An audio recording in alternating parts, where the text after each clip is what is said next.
Welcome to Fauzia steps. कैसे हैं आप लोग सब? उम्मीद करते हो अल्लाह ताला के हिफ्ज़ व अमान में होंगे, खैर आफियत से होंगे। आपके बाल अगर रुके हैं, बेजान हैं, बिल्कुल ऑयल इसके अंदर से जो है वो निकल चुका है, आपके बालों में जो है वो बहुत ज़्यादा जो है वो ड्राइनेस है, आपके बाल आप सिल्की, शाइनी और स्मूथ बनाना चाहते हैं, तो कोई ऐसा कंडीशनर जो डीप कंडीशनिंग का तरीक़ाकार आपको घर पे बता दिया जाए, जो आपके इस तरह के रूखे और बेजान बालों में एक नई जान पैदा कर दे, आपके बालों के तमाम मसाइल को हल कर दे, आपके बालों को दोबारा से जो है वो ऑयल जो है वो उसका जो है वो दोबारा से प्रोड्यूस होना शुरू हो जाए।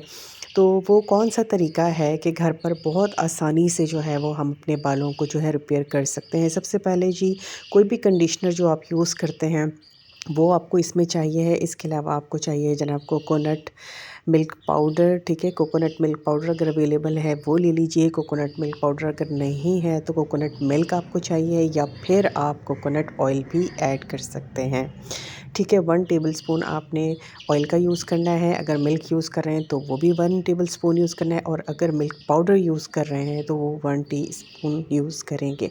कंडीशनर जो आप यूज़ करेंगे वो 6 टेबलस्पून यूज़ करेंगे, और इसके अलावा aloe vera gel, fresh aloe vera gel हमें चाहिए है। ये जो बालों को जो है वो बिल्कुल नरम और मुलायम करेगा, आपके बालों को सॉफ्टन करेगा, और इसका जेल जो है वो फ्रेश हमने निकालना है। सबसे पहले मैं इसके कॉर्नर्स को जो है वो कट करके इसका जो जेल है वो आपको निकाल कर लाइव दिखा रही हूँ कि किस तरीके से जो है वो आपने इसको कट करना है और इसका जेल जो है वो निकाल लेना है।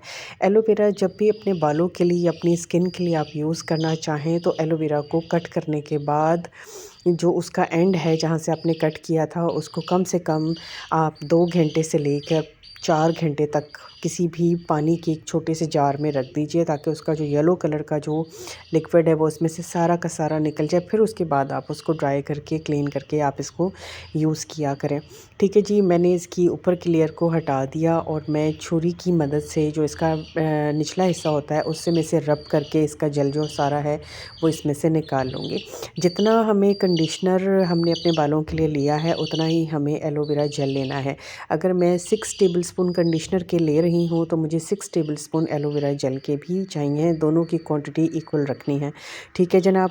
बालों की लेंथ ज़्यादा है तो हर चीज़ की मिकदार डबल या ट्रिपल की जा सकती है।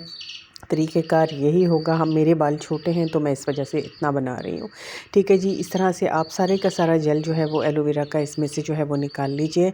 उसके बाद आपने क्या करना है जनाब, वो मैं आगे इंशाल्लाह आपको आगे चलकर बताऊँगी। आपने वीडियो को फुल वॉच करना है। जिन बहनों ने मेरे चैनल को अभी तक सब्सक्राइब नहीं किया, उनसे रिक्वेस्ट है कि चैनल को सब्सक्राइब कर लीजिए, ताकि आने वाली तमाम वीडियोज़ जो हैं वो आप तक पहुँच सकें, ठीक है जी। इस तरह से हम करेंगे तो हमें ब्लेंड करने की ज़रूरत नहीं पड़ती है। जेल बड़े अच्छे तरीके से जो है वो लिक्विड ही हो जाता है, और आराम से हम इसमें से निकाल लेते हैं। एलोवेरा जेल आपके बालों को ना सिर्फ मॉइस्चराइज़ करेगा, बल्कि आपके बालों की डलनेस को भी ख़त्म करेगा, बालों को स्मूथ और सिल्की बनाएगा। ये तमाम क्वालिटीज़ जो हैं वो एलोवेरा की हैं, जो कि बालों के लिए हैं, और बालों के लिए नेचुरली जो है वो बहुत ही अच्छा मास्क हम एलोवेरा का जो है वो प्रिपेयर करके अपने बालों के लिए इस्तेमाल करते हैं।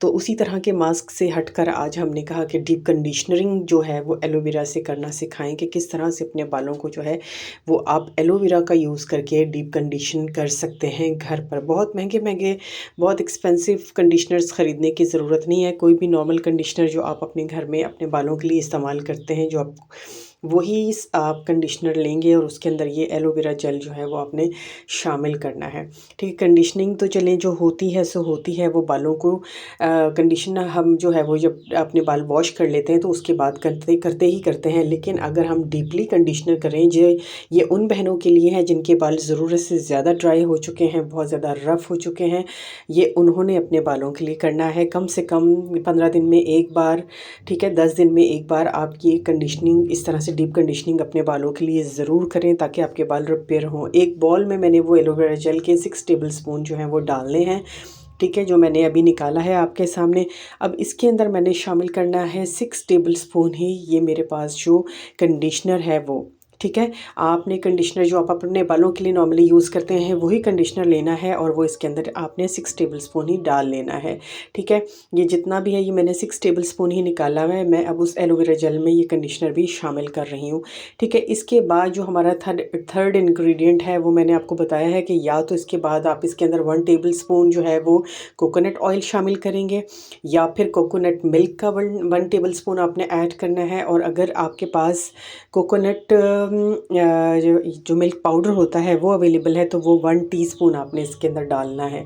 इन तीनों में से एक चीज़ आपने डालनी है, ठीक है। और अगर आपके बाल बहुत ज़्यादा जो हैं वो रफ़ हैं और आपके बाल बहुत ज़्यादा जो है आपने कलर करवा करवा कर डैमेज कर लिया है, बहुत ज़्यादा ब्लीच्ड हैं आपके बाल, तो तब आप इसको 1 से लेके 2 टीस्पून आप मिल्क पाउडर जो है वो इसमें डाल सकते हैं। और अगर मिल्क पाउडर के बजाय दूसरी चीज़ आप ऐड करेंगे तो 2 टेबलस्पून आपने मिल्क इसके अंदर कोकोनट मिल्क डाल लेना है उस सिचुएशन में कि जब आपके बाल बहुत ज़्यादा ब्लीच्ड हैं, ठीक है। मैं 1 टीस्पून इसके अंदर जो ये मिल्क पाउडर मेरे पास कोकोनट मिल्क पाउडर है ये मैं ऐड कर रही हूँ। किसी भी बड़े स्टोर से आपको ईज़िली मिल जाएगा और ये उन बहनों के लिए भी बता रही हूँ, बाकी अल्टरनेट्स के जो ये चीज़ें नहीं ले सकते वो सिंपल ऑयल इसमें जो है वो कोकोनट ऑयल का इस्तेमाल कर सकते हैं बहुत आराम से। कोकोनट ऑयल हमारे बालों को बहुत अच्छे से डीपली जो है वो नरिश करेगा, बालों को जो है वो नरम व मुलायम बनाएगा। बड़े अच्छे तरीके से ये चीज़ें शामिल करने के बाद मैंने इसे बड़े अच्छे तरीके से इन तीनों चीज़ों को जो है वो मिक्स कर लेना है, ठीक है। अब आपने नेक्स्ट प्रोसेस क्या करना है, अगर आपके बाल कॉम्ब नहीं हुए हुए तो सबसे पहले आपने अपने बालों को कॉम्ब कर लेना है। बाल आपके क्लीन होने चाहिए, वॉश किए हुए होने चाहिए पहले से। आप सबसे पहले अपने बालों को अच्छे तरीके से जो है वो कॉम्ब कर लीजिए ताकि आपके बाल बिल्कुल स्ट्रेट हो जाएं, बिल्कुल सही हो जाएं, ठीक है। उसके बाद आपने अच्छे तरीके से जब आप कॉम्ब कर लेंगे तो फिर ये जो मास्क आपका हमने जो कंडीशनर बनाया है ये आपने ऊपर से लेकर नीचे तक अपने बालों में अच्छे तरीके से जो है वो अप्लाई करना है। सारे के सारे बालों में ये मास्क ये कंडीशनर आपने अच्छे तरीके से अप्लाई करना है। आप अपनी रूट्स में भी अप्लाई कीजिए, आप अपने बालों के एंड्स में भी इसको अच्छे तरीके से अप्लाई कीजिए। सारे बाल जब आपके फुली कवर्ड हो जाएं तो फिर उसके बाद आपने दोबारा एक बार कॉम्ब अपने बालों को कर लेना है ताकि तमाम बालों में अगर कोई बाल उलझ जाएं तो वो भी सुलझ जाएंगे। फिर एक गर्म पानी आपने एक किसी भी टब में ले लेना है, ठीक है। और एक टॉवल को जो है वो अच्छे तरीके से गर्म पानी में डालकर निचोड़ कर आप अपने बालों पर अच्छे तरीके से लपेट लीजिए। कम से कम 15 से 20 मिनट तक लगा रहने दें और फिर उसके बाद आपने बालों को वॉश करना। एक तरीका ये हो गया। और अगर इन केस टॉवल गर्म पानी में नहीं डिप किया, नॉर्मल पानी में टॉवल को डिप करके आप अपने बालों पर लपेट लीजिए, ठीक है। और उसके बाद आप ये जो ब्लो ड्राई होता है उससे अपने बालों को हीट दीजिए 15 से 20 मिनट तक, ठीक है। और उसके बाद उसको 10 मिनट तक छोड़ दीजिए ताकि वो बिल्कुल नॉर्मल हो जाए। नॉर्मल हो जाए तो फिर आपने अपने बालों को वॉश कर लेना है, ठीक है। वॉश करने के बाद आप अपने बालों को अच्छे तरीके से कॉम्ब कीजिए। कॉम्ब करने के बाद अपने बालों में कोई भी अच्छा सा सीरम जो हेयर सीरम होता है वो आप अपने बालों पर अप्लाई करेंगे, ठीक है जी। टॉवल लपेटने के बाद आप अपने बालों को थोड़ी सी देर छोड़िएगा। गरम गरम जब होंगे तो उसके बाद आपने कम से कम 15 मिनट तक बालों को टॉवल में लपेट के छोड़ देना है ताकि वो ठंडा हो जाए, वो नॉर्मल हो जाए और जो उसकी हीट है आपके बालों के जो है वो एंड तक पहुंच जाए, ठीक है। फिर आपने ये सीरम जो है बाद में वॉश करने के बाद अप्लाई करना है अपने बालों पर अच्छे तरीके से, ठीक है। हफ्ते में कम से कम 15 दिन में ये एक मरतबा आप कर सकते हैं। बालों को डीप कंडीशनिंग बहुत ही अच्छे तरीके से बालों को नरिश करेगा, सॉफ्टन करेगा, नरम मुलायम बनाएगा। उम्मीद करती हूँ रेमेडी पसंद